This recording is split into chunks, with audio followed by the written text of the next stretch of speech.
Welcome back, friends. Today's video topic is how to use IFERROR function in Microsoft Excel. First of all, let's see the description of the IFERROR function. Press equals, type IFERROR. Here you see the theoretical description of the function is given. IFERROR function returns value if error, if expression is an error, and the value of the expression itself otherwise. It means in a cell, if there is error value, then the IFERROR will convert that value into something else, and if there is not any error, then the same value will be displayed. Let me show you how we can use this function practically. For that, here I have created a employee database. Based on this data source, in this sheet number 1, I have to find out the departments for the employee IDs given here. In this case, I can use the VLOOKUP. So let me use VLOOKUP here. In the lookup value, click on the ID, comma. In the table array, go to employee data sheet, then select this whole data, put a comma. In the column index number, put the column index number for department, that is the column number 3. So put column number 3, comma. Then choose exact match option by double clicking, close bracket, then press enter. Now you can use the fill handle to drag this formula down.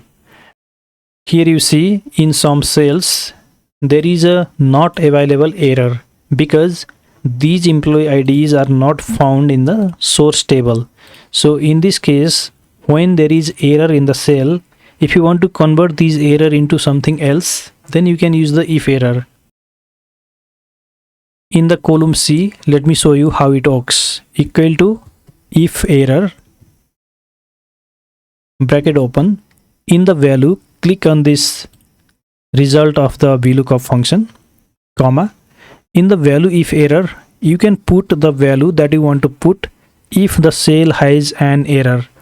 So let me put here double quotation, not found, double quotation, bracket close, press enter. Here you see the result is given as cells because in this cell there is not any error, that's why the same result is given here. But if you drag this formula down, here you see not found is given because the second cell has an error, that's why the error value is converted to not found.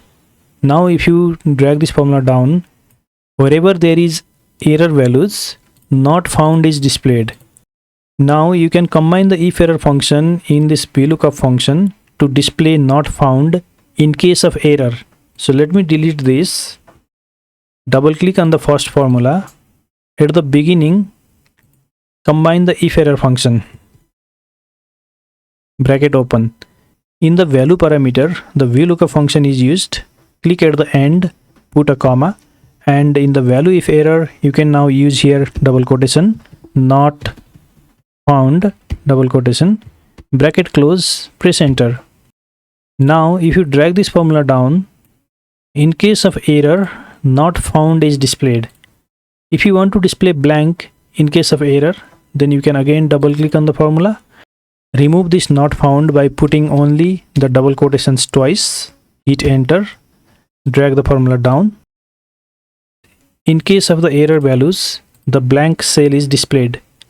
If you want to display a number value in case of error, you have to remove the double quotations and only put the number. For example, to display 0 in case of error, you can put 0 without a double quotation. Press enter, drag the formula down, and 0 is displayed in case of error. So to display a numeric value or a formula in case of error, don't use double quotation, and to display the text value, use the double quotation. So this is all about how to use IFERROR in Microsoft Excel. If you want to practice this, you can download this data file from the link in the video description. Thank you very much for watching. See you again in next tutorial.